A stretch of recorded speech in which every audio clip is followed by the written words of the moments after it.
Moi, j'ai très envie de faire parler Salomé, mais avant ça, je vais parler un tout petit peu de Orly Solomon. Non mais, ai-je vraiment besoin de présenter la seule, l'unique Orly Solomon, d'animatrice vedette inscrite au livre des records dans Salut les petits loups à animatrice vedette dans Tandem 2.0, excusez du peu.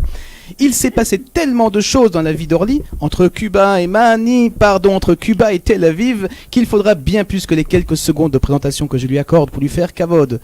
De hyène dans la comédie musicale Le Roi Lion, Orly, je te préviens, tu ne quittes pas Rochaïn sans un cri de hyène. Du Roi Lion en Allemagne avec une fantastique tournée au Japon, puis en tête des hit parades à Cuba. Orly revient en Israël pour nous offrir de nouvelles surprises entre concerts, musique et conférences. Ce soir, elle veut nous faire partager sa passion pour les langues avec sa fille Salomé. D'ailleurs, Greg et Lorraine, à votre avis, combien de langues parle Orly ? 6. Et toi ? 7.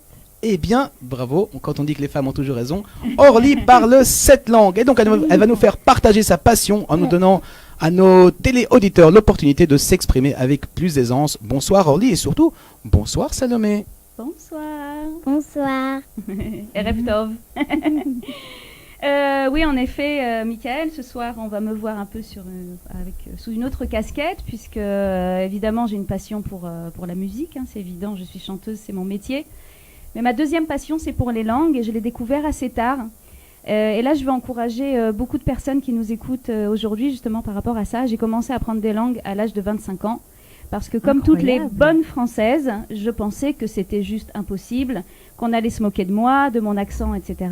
Et un matin, je me suis réveillée et je me suis dit, si un jour je veux passer les frontières, il va falloir que j'apprenne l'anglais. Et j'ai commencé comme ça, tout simplement, à aller prendre des cours d'anglais 4 heures par jour en France, puis aller prendre des cours d'anglais en Angleterre.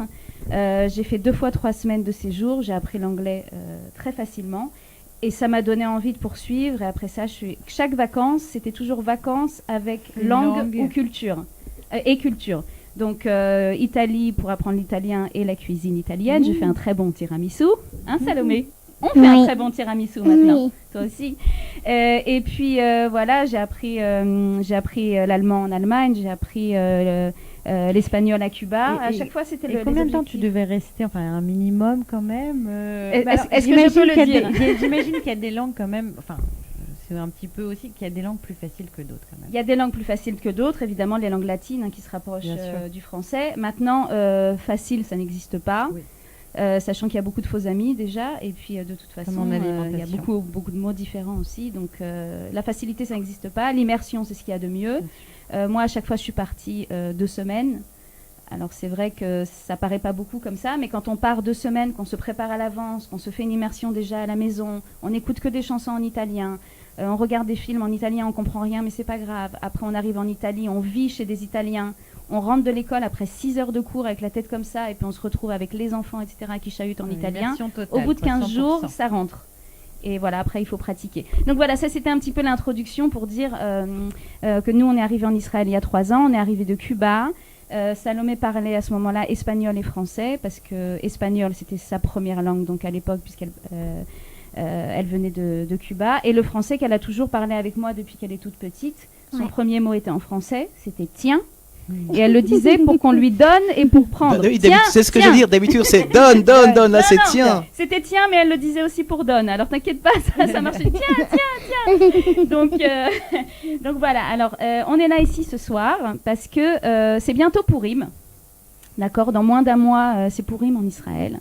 Et on avait envie de prendre comme sujet Pourim et de donner quelques mots utiles pour les enfants et pour les parents qui nous écoutent. Ouais.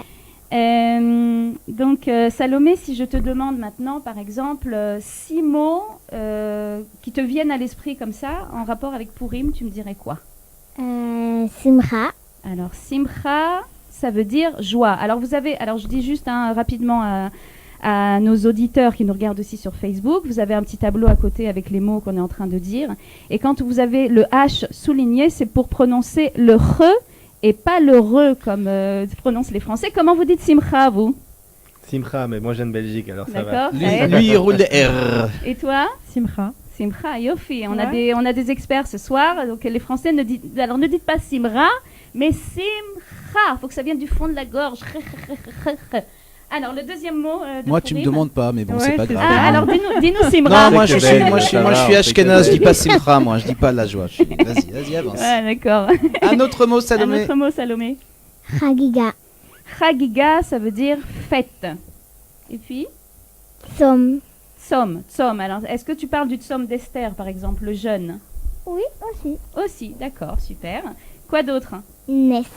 Nes, ah oui, le miracle de Purim. Nes, ok.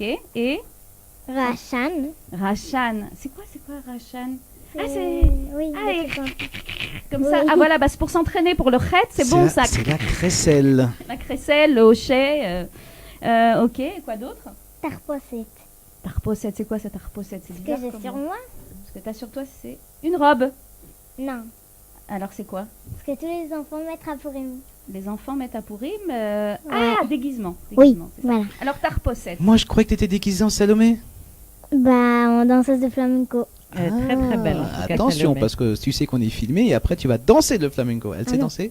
Elle sait tout, elle sait Elle sait tout danser, faire. elle sait chanter, elle rigole beaucoup aussi. On vous donnera très bientôt Oui, ça la rigolait. chaîne YouTube de Salomé. Si maman est d'accord, si Salomé est sage et qu'elle mange pas trop de sucreries.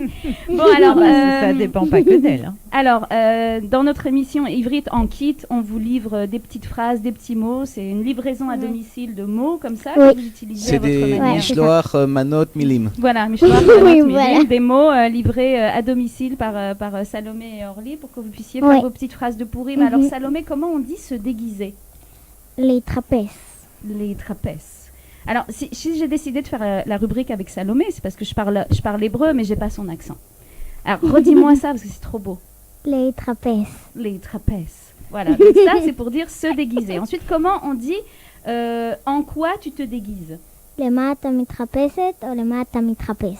Les ma'at mitrapeset. Je vous signale qu'elle a tout bon jusqu'à présent. Hein, les ma'at mitrapeset, c'est pour les filles, d'accord? C'est féminin. Mitrapeset. Et les ma'atam mitrapes, c'est pour les...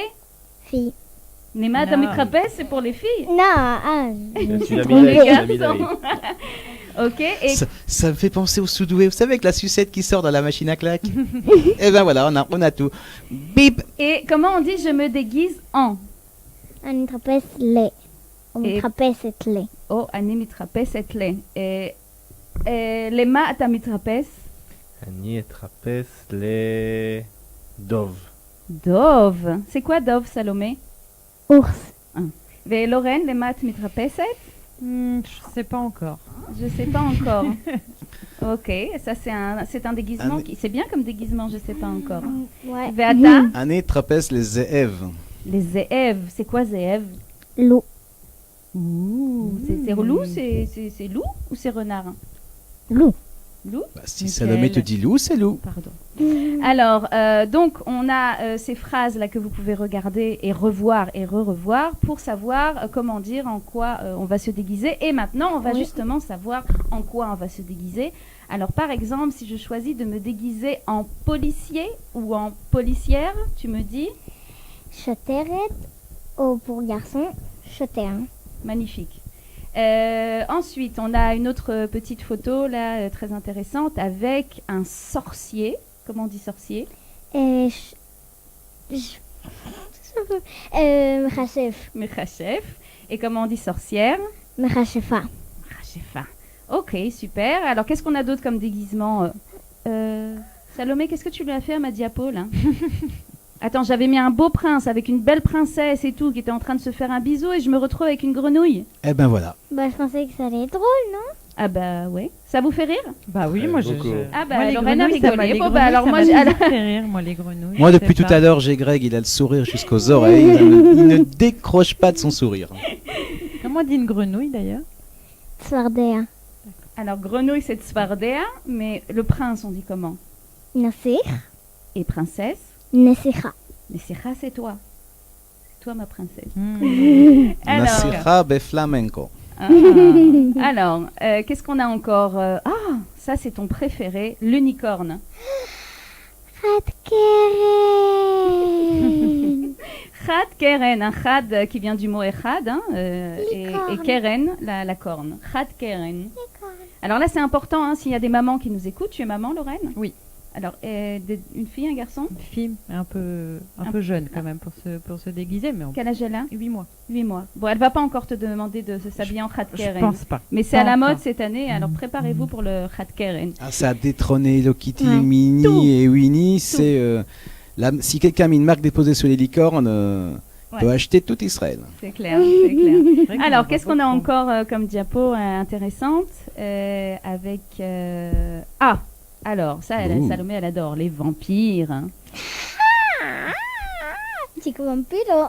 Chica Vampiro, vous connaissez Chica Vampiro? C'est la telenovela des enfants en espagnol. Alors, Non. comme Salomé parle espagnol, elle s'éclate bien avec ça. Comment on dit vampire? Et Arpad. Et pour fille, Arpadite. Oh, magnifique. Alors, on a Arpad ou Arpadite pour dire vampire. Alors, bien sûr, Animitrapes ou Animitrapes et les, et on dit Arpad, Arpadite, Choter, Choteret, etc. Et Coccinelle, Et Ripouchit. Ripouchit, Ripouchit. Ah, il y a un personnage aussi de dessin animé comme ça qui s'appelle Ripouchit, non? Il n'y a pas un dessin animé avec une fille qui s'appelle Ripouchit? D'ailleurs, toi, tu es un peu une Ripouchit flamenco.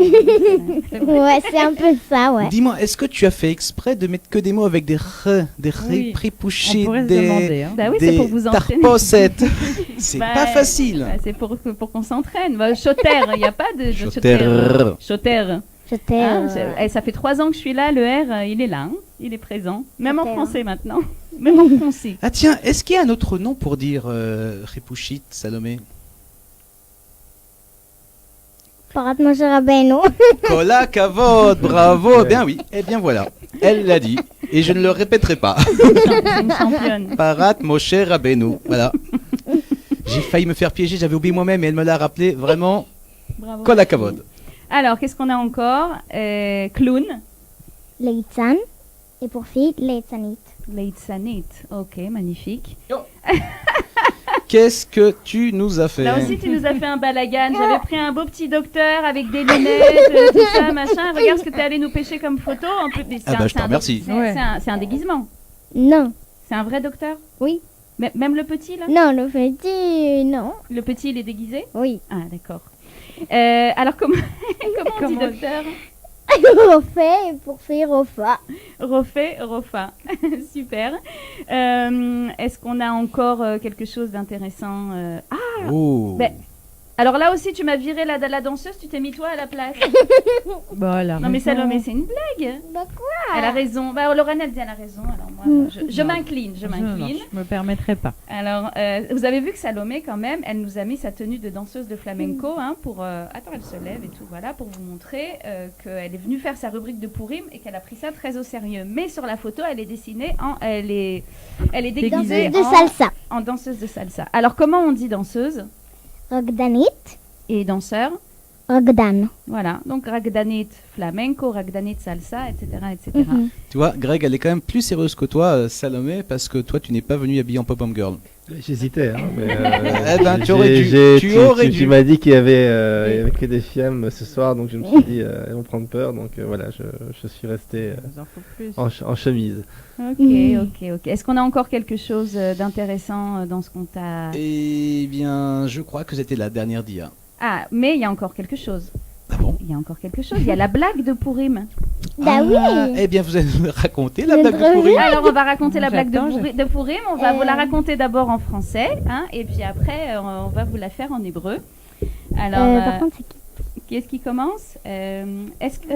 Bonjour, mademoiselle. Est-ce que vous avez un déguisement qui fait très peur? Bah oui, tenez.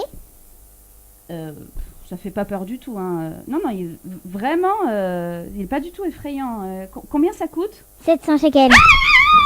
Madame, tu vois, ça fait peur, je mens pas, moi. Je mens pas. Je t'ai dit, ça Voilà, fait c'était notre blague de Pourim. C'est une vraie blague israélienne. Voilà, maintenant on va vous faire la vraie en version en hébreu. Alors, tu veux la faire, Salomé? Avec le cri de hyène. Hein. Oui. גברת, יש לך תחפושת מפחידה? כן, בוודאי, קחי. לזה את קוראת מפחידה? היא ממש לא מפחידה. כמה היא עולה? 700 שקל. את רואה שאני לא משקרת. Bravo Orly, bravo Salomé, merci pour cette tulpane. Moi je pense que, ben voilà. Comment est-ce qu'on est un déguisement? J'ai oublié, non Tu peux pas. Tar Posset. Bravo, כל bravo. הכבוד. Merci Orly, merci Salomé. Bah, de rien. On enchaîne Merci tout beaucoup. de suite. Salomé, tu restes évidemment avec nous.